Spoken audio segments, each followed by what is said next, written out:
Cerita berawal ketika tentara Korea Utara menembus perbatasan di tengah lebatnya hujan salju. Mereka adalah unit kedua 14, ditugaskan untuk membunuh Presiden Korea Selatan yang pada saat itu menjabat. Namun sebelum mereka mencapai istana kepresidenan, sebuah suar menyala tanda bahwa pergerakan mereka diketahui oleh pasukan Korea Selatan. Mereka yang telah siap dalam posisi bertempur langsung melakukan perlawanan sengit sampai musuh banyak yang terbunuh. Tetapi karena hanya berjumlah 31 orang, mereka terbantai hingga salah satu prajurit melakukan tindakan bunuh diri.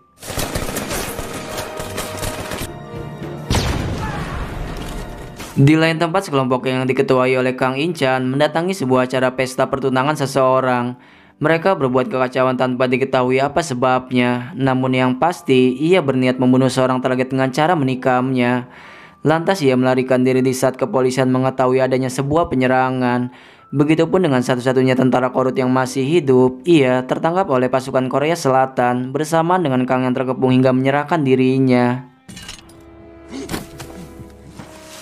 Setelah insiden penangkapan terhadap agen khusus Korut, ia mengaku pada media bahwa mendapatkan misi untuk memotong tenggorokan Presiden Park Chung-hee.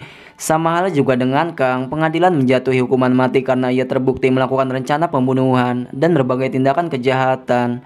Sebelum hukuman gantung itu dilakukan, Kang bertemu dengan seorang komandan militer bernama Hong yang mengetahui bahwa ia adalah putra dari mata-mata yang melarikan diri ke Korea Utara.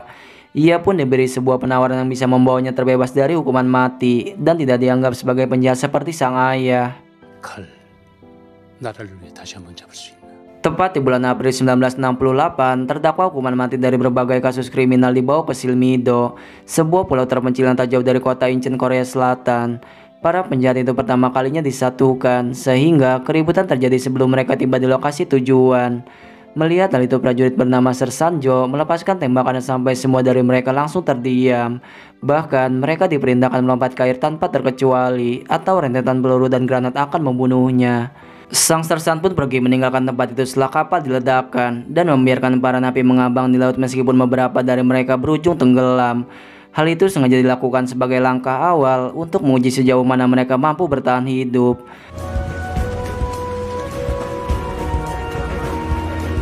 Setibanya di kamp pelatihan Silmido, Kapten Hong memberitahu alasan mengapa mereka dibawa ke sana, bahwa negara berniat melakukan misi pembalasan dengan membentuk pasukan rahasia unit 684 untuk Kopyeong yang memotong leher Kim Il Sung selaku Presiden Korea Utara, di mana dari 31 narapidana tak ada satupun yang menolaknya karena mereka dijanjikan hidup bebas setelah misi ini berhasil.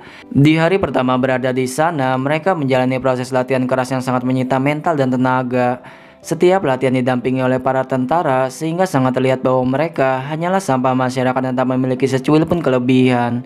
Tak hanya itu saja, berbagai macam penyiksaan dan hukuman kejam tanpa hati nurani selalu mereka terima agar membentuk mental sekuat baja dan tak tertandingi.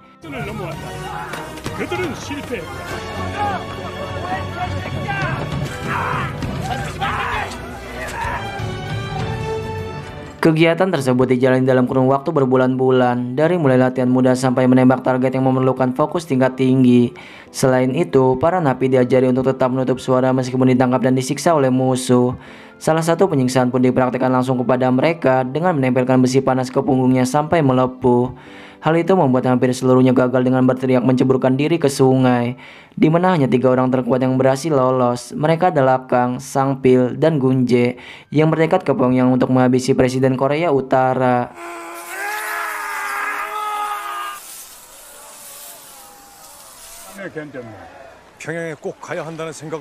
Hari-hari terus berjalan hingga 3 orang itu terpilih menjadi kapten dari masing-masing regu. Kali ini Sang Pil harus menghadapi pertarungan dengan Kang 1 lawan 1 hingga ia babak belur dan berhasil dikalahkan. Akibatnya semua anggota timnya harus mendapatkan hukuman tambahan yang sangat menyiksa. Merasa tak adil, Sang Pil menantang Kang meneruskan pertarungan ala pria sejati tanpa menggunakan senjata. Namun Gunjai menghentikan rencananya karena jika ketahuan oleh tentara maka hukuman pasti akan berdampak terhadap seluruh pasukan. Sementara itu Kapten Hong mulai berdiskusi untuk menentukan jalur menuju ke Korea Utara, bahwa menurut Sersan Park perjalanan laut lebih mudah karena hanya memerlukan waktu kurang dari sehari. Namun khawatir tak mampu berenang dalam waktu yang lama, Hong memiliki cara sendiri untuk melatih mereka. Esok harinya pasukan langsung dilepas di laut untuk menyelam ke dasar dan ditembaki agar tak ada yang berani memunculkan diri sebelum waktunya. Mereka sangat berusaha menahan napas sampai hampir mati, namun tak ada pilihan selain harus menghadapinya meskipun nyawa mereka sangat terancam.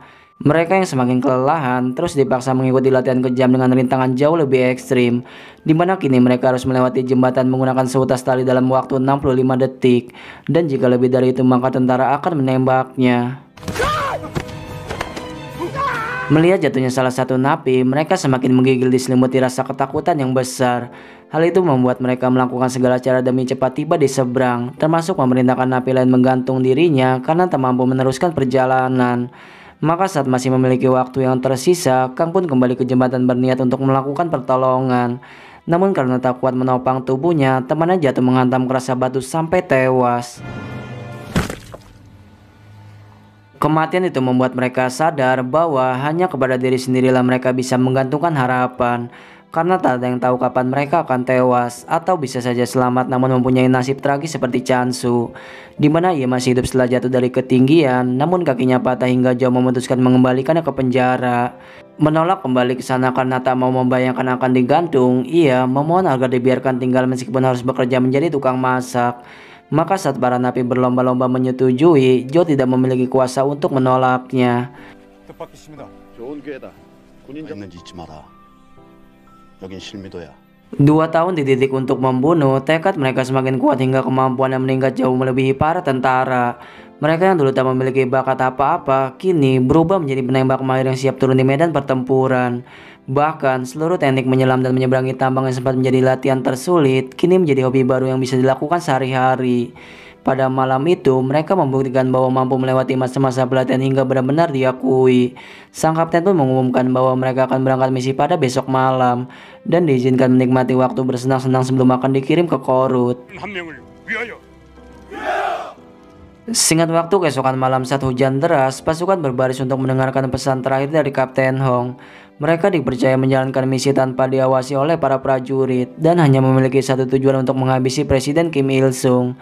Mereka pun berangkat menggunakan perahu karet dan terus mendayung di tengah kegelapan ombak yang besar. Tak lama setelah keberangkatan, Hong mendapatkan telepon dari seseorang yang berisi kabar buruk. Terlihat dari reaksi Zhao yang sangat amat murka. Maka dalam waktu yang singkat, kapal muncul di lautan untuk menghentikan perjalanan mereka. Disitulah Zhao menjelaskan bahwa pimpinan menggagalkan misi hingga pasukan diperintahkan untuk memutar balik. Namun Kang menolak untuk percaya dan tetap ingin mendayung perahunya menuju ke Korut. Melihat pasukan bersikeras pergi dan menunjukkan protes kecewa, ia pun menghentikan mereka dengan mengerahkan senapan mesinnya.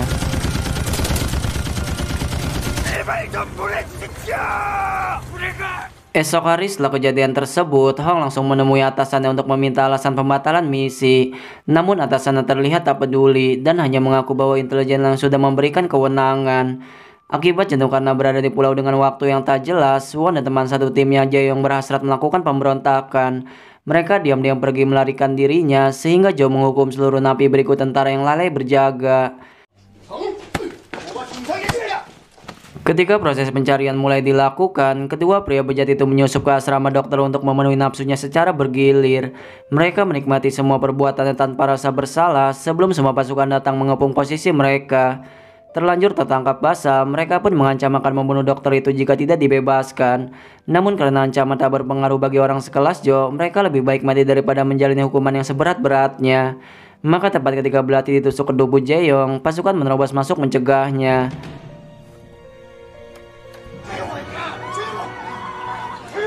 Tewasnya Jae-yong menyebabkan Won harus menjalani hukuman karena dianggap telah merusak kehormatan unit 684. Di mana bukan hanya ia yang menanggungnya, para tentara diharuskan menghajar napi habis-habisan meskipun mereka terpaksa mengabaikan rasa kemanusiaan. Melihat Won masih dibiarkan hidup, Kang pun membalaskan rasa sakitnya dengan memukulnya sampai terbunuh. Lagi-lagi mereka harus kehilangan anggota tim sebelum misi ini berhasil dilakukan. Kematian Won juga membuat Kang merasa sangat bersalah, hingga sambil cukup memberikan dukungan dan benda sederhana yang berhasil menghiburnya.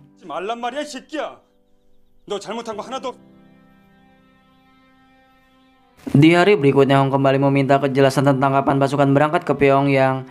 Ia bahkan rela mengirim mereka kemana saja termasuk Vietnam karena tahu bahwa para napi merasakan hidup yang lebih buruk daripada di penjara. Namun ia justru mendapat potongan senjata lantaran misi digagalkan akibat hubungan yang membaik antar dua negara. Dan demi menjaga kerahasiaan Silmido, satu-satunya cara adalah dengan menghabisi mereka. 후면 우리가 직접 684 부대를 접수한. Sekembali dari sana Hong melihat seluruh napi menikmati hidup tanpa beban di Silmido. Mereka telah menjadikan kamp pelatihan tempat tinggal yang nyaman. Hingga 3 tahun ini tak ada lagi jarak antara napi dan prajurit. Sampai kemudian Sang Pil memaksa Kang menunjukkan gambar wanita yang dilihat tiap malam. Bahwa foto itu hanyalah sang ibu yang mengenakan pakaian Korea. Dan diam-diamnya selundupkan agar tidak ketahuan. Namun karena Sersanjo memergoki mereka, foto itu diambil paksa dan dirobek-robek di depan mata kepalanya. 강인창 24시간 독방 근시. Malam harinya Hong memberitahu tentang perintah membunuh yang harus dilakukan kurang dari 1 minggu, di mana Jo sangat tidak menyangka karena tak akan mampu menghabisi orang-orang yang dilatihnya. Namun berbeda darinya, Pak memilih menuruti perintah itu agar tidak menerima konsekuensi kematian, meskipun Jo menganggapnya sebagai seorang pengecut. Alhasil, dari diskusi tersebut, Sang Kapten menyerahkan keputusan akhir pada mereka. Sayangnya obrolan yang seharusnya menjadi rahasia justru didengar juga oleh Kang yang berada di sana. Esok hari di saat pasukan bergotong royong, Kang tak bisa lagi menyembunyikan apa yang tempo hari didengarnya. Begitupun Pak yang mengambil keputusan menjalankan misi tanpa melibatkan Jo dengan cara mengirimnya dalam misi ke daratan. Melihat Jo pergi pada hari itu, Kang tahu bahwa malam nanti tentara akan melancarkan pembunuhan. Mereka pun memberikan penghormatan terakhir karena tahu satu-satunya prajurit yang membela mereka hanyalah Sang Sersan.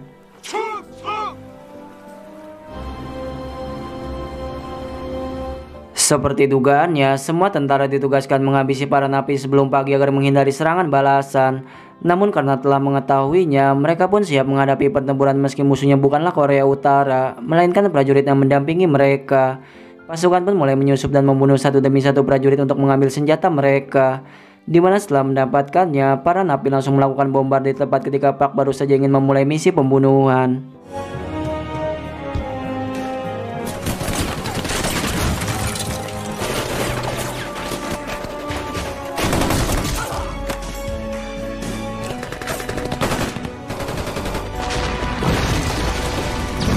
Serangan tersebut secara singkat membuat prajurit terbantai dan menyebabkan kamp pelatihan ikut para poranda. Mereka menyerang tanpa ampun sampai Kang menemukan Kapten Hong untuk menuntut penjelasan. Namun karena ia hanya melaksanakan tugas yang diberikan pimpinan, ia menerima jika memang akan dibunuh bersama seluruh prajuritnya. Dengan begitu ia masih tetap menepati janji melatih mereka menjadi seorang yang mampu membela negara. Akan tetapi meskipun Kang memiliki kesempatan menembaknya, nyatanya ia tak mampu hingga Hong memilih jalan dengan menghabisi dirinya sendiri.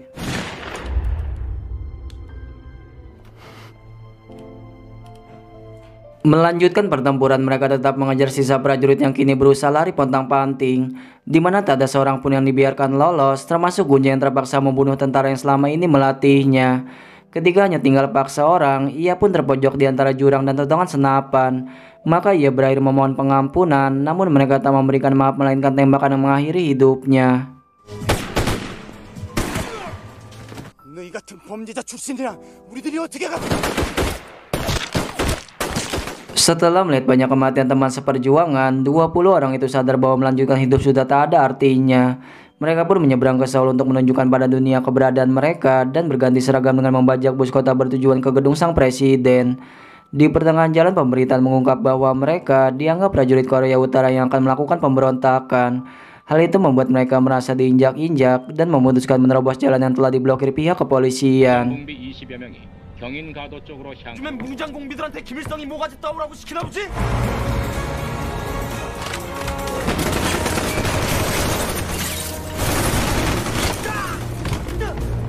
Mengetahui pemberitaan tersebut, Sersanjo marah besar karena mereka telah dijuluki sebagai kelompok komunis. Namun kini tak ada yang bisa menghentikan langkah mereka, karena meskipun serangan tadi membuat kematian Chansu, hal itu tak merubah tekad mereka untuk tetap menuju ke sana. Tak lama kemudian militer mulai ketar-ketir karena beberapa blokir jalan yang dilakukan polisi berhasil ditembus. Alhasil, sang jenderal memerintahkan satu kompi angkatan darat diturunkan. Berikut juga lusinan penembak jitu hingga bus berhasil terkepung.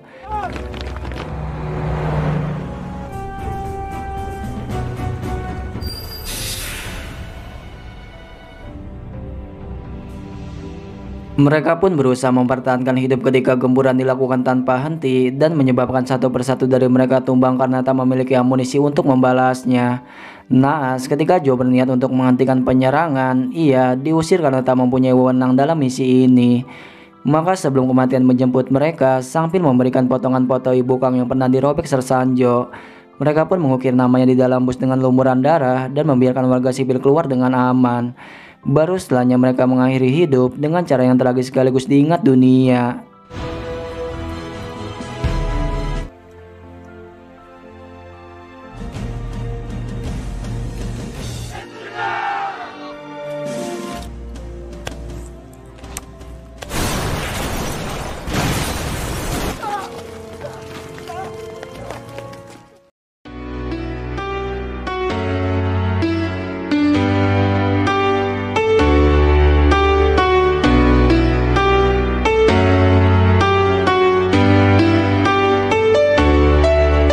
Pada awalnya pemerintah Korsel menutupi kasus ini bahwa mereka adalah simpatisan Korea Utara.